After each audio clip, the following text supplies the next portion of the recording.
Okay, our first video demo will be devoted to the first part of our first project, which involves working with the skewers and building a 3D open structure utilizing line and planes and flat areas. We're going to work with color as well. But before we begin our 3D piece, we're going to create a couple of preliminary drawings that are studies that will serve as studies for this piece that you will use as a reference before you begin actually constructing the 3D piece. So the idea behind these drawings, as you saw in the presentation, was to try and loosen up a little bit and be a little more spontaneous in terms of how you lay down the lines at first, at least, because in essence, all art is a balance between chance and deliberation, and being open to chance and serendipity, those things that happen without us being in total control, that we can use. We need to be open to that process in terms of making art, no matter what you do, whether it's sculpture, painting, photography, music, it doesn't really matter.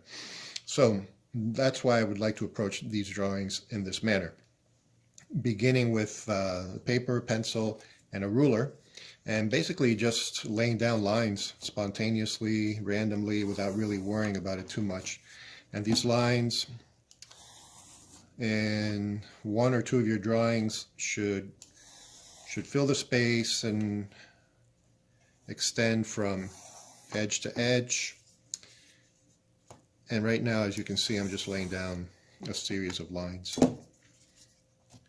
At some point, you'll have enough information in front of you on the page that you begin to notice, for example, in this lower left corner, there's a bit of empty space, so I'll throw a line down there. These lines crisscross. You can sometimes bring a line, let's say, from a corner right there across and connect endpoints and things like that. So at this point, I'm doing a little more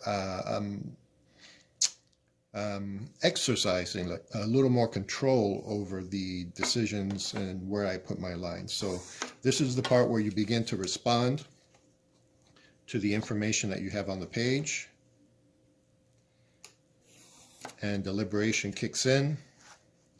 Your intentions are more clear as far as what you're trying to do, and in a nutshell, what we're trying to do is achieve a sense of balance and equilibrium, filling the page. Whether you fill the page or decide to focus your lines within the center, which is something I would like to see as well, utilizing radial symmetry.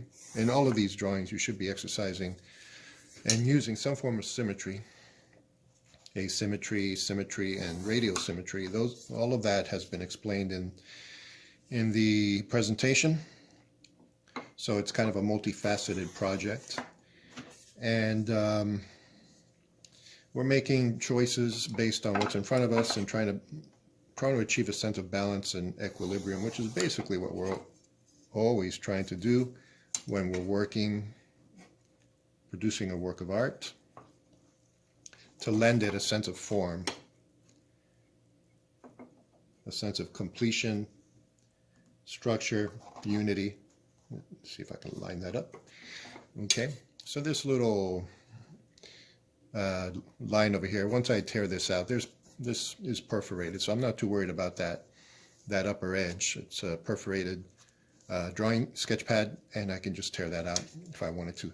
A couple more lines, and then we'll just move forward in terms of applying color.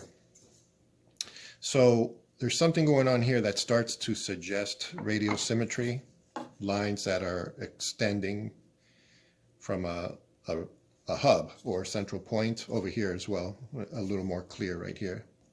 And I can even play off of that if I wanted to add another line. But I would like to see in your drawings the use of radial symmetry. If the camera shakes a little bit, if I move too much, the camera will shake a bit. I'm working in my studio, and unfortunately I have like a suspended plywood floor over the concrete floor, which is better to walk on, but not great for making videos. Any little movement, and you'll see the camera shake, although I've tried to get that under control. Anyway, we can stop there as far as laying down lines, and the next step would be to add color. Okay, so we're working with primary colors and black and white in our structure, but in this drawing we will add primary colors. Now you can use the colors in any combination you would like. The primaries are yellow, red, and blue, and each color has its own distinct value, as we saw in the presentation. So we're distributing values and color, hue, which is another word for color, throughout the drawing in order to balance it out. The darker colors have more visual weight to them, so we need to balance that out with either a larger area of a lighter value or another area of dark value. So distributing the values and the colors throughout, you want to achieve a sense of unity and balance again.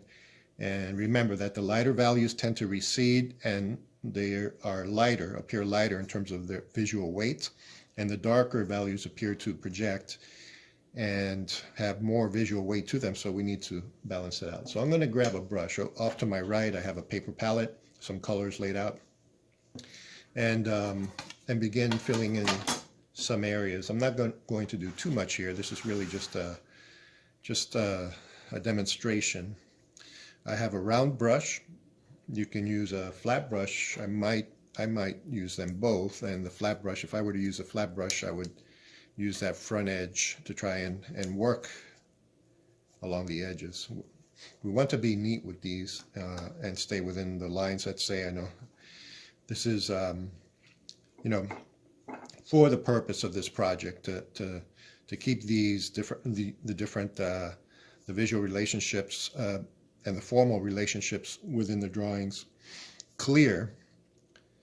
I'd like to shoot for what I call formal clarity, which is like, writing a sentence that's nice and clear and grammatically correct. And so keeping things nice and neat so we can focus more on the balance, the equilibrium, the positive negative spaces, the open forms, as opposed to the spaces that are filled in are approximating the cardboard planar areas that are going to be part of your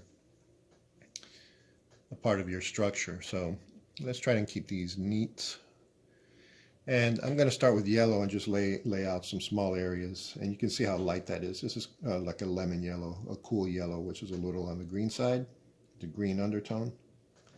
It's acrylic, and I put some acrylic paint on my paper palette, and I'm just using it without water. If I add too much water to it, then the paper might buckle. So this is not watercolor paper. It's not a watercolor class or a painting class. So I also didn't put the paper palette on your materials list. You can use a plastic plate, paper plate that has like a waxy surface.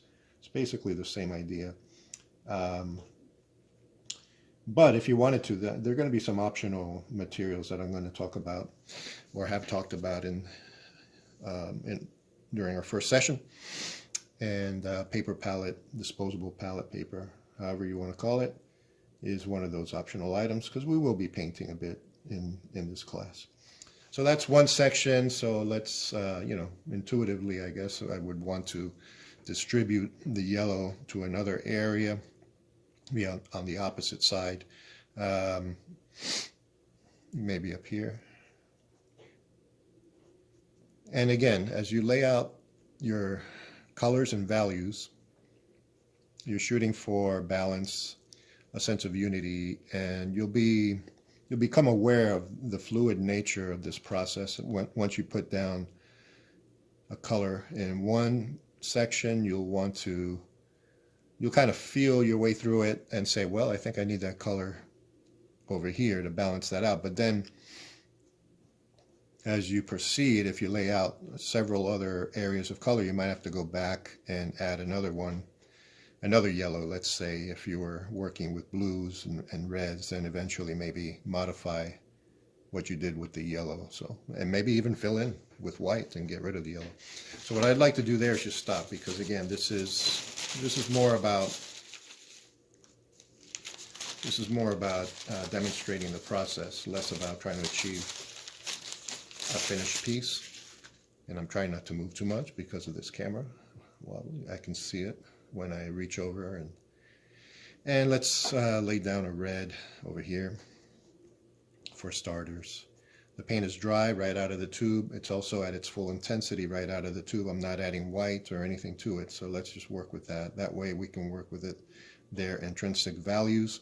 The yellow is light in value, the red is kind of intermediate, and the blue is dark. Although I feel like I could use a little bit of water to get this to flow. We'll try and make it work.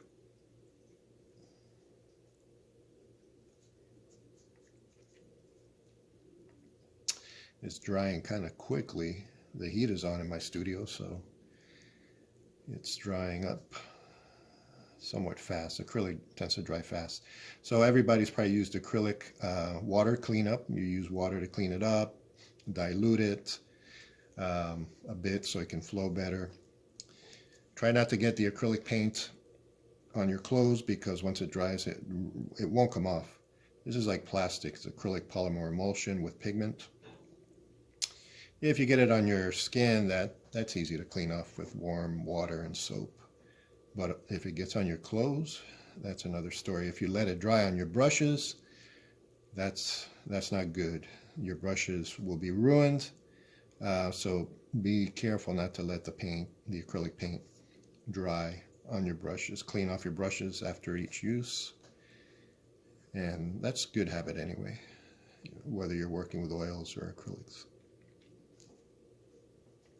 All right, so that's one. And I think I would love to balance that out somewhere, but I'd rather just work with a small section. But what I might do is just leave that as is and switch to the blue. A smaller round would be ideal to get into this corner. If there are any colors that kind of go out of their borders, then just touch it up with white. If you have white in your paint kit, try and clean off the brush. And oh, this blue is drying up quickly also. And just I'm going to put a little blue somewhere up here, just to balance things out, and trying to be careful not to get my hands wet or to drag my arm across the paint. I might have to get up and get a little bit of water for this blue. I'm going to try and avoid that, but let's see. Fill that in.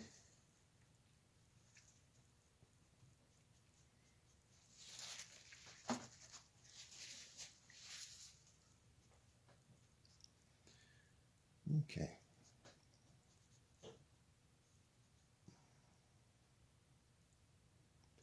Yeah, this blue is drying, so I'm going to just get a little bit of water and continue. Okay, so I added just a little bit of water to the blue, and let's see if that'll flow a little better and fill in. And again, if I go outside of the line, I can touch that up with white. It's not a big deal. You can do the same. What I'll do here to wrap this up is just run the brush across this edge and go to the corner here, overlapping a small shape there. So you have that option. So that's the idea. With acrylic, sometimes if the color doesn't look uniform, go over it again once it dries. And that layer you can add a little bit of color to that second layer. The paper's somewhat protected by the acrylic, the first layer of the acrylic. And just clean them up. So again, I would like for you to explore with these drawings the element of chance and randomness at the beginning, and then deliberation. making intentional choices once you have some information put down on the page. This is a method of working it's abstract for one thing, but it's also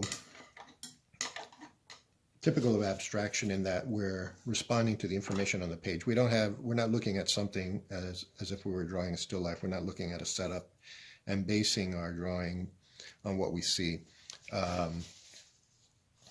So we don't have that reference point. Basically, our reference is right here on the page. And that was an important component of modernist abstraction and modernist painting, responding to what you see on the page and trying to create a sense of balance and equilibrium, and bring everything in, together into harmony, a sense of harmony and unity. So I see, this happens all the time. Rubbing my hand against the paper, so it's a little dirty, but you take your eraser and clean that up, and that's fine. You can also go over these lines with Sharpie if you wanted to. You can go over them again with the pencil, make them a little darker in places.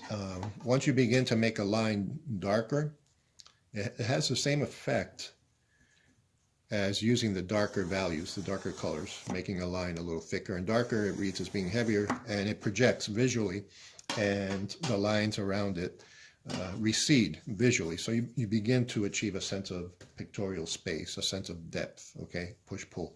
So that's another option with these drawings, possibly with the sculpture in which you can double up the skewers and use thicker lines.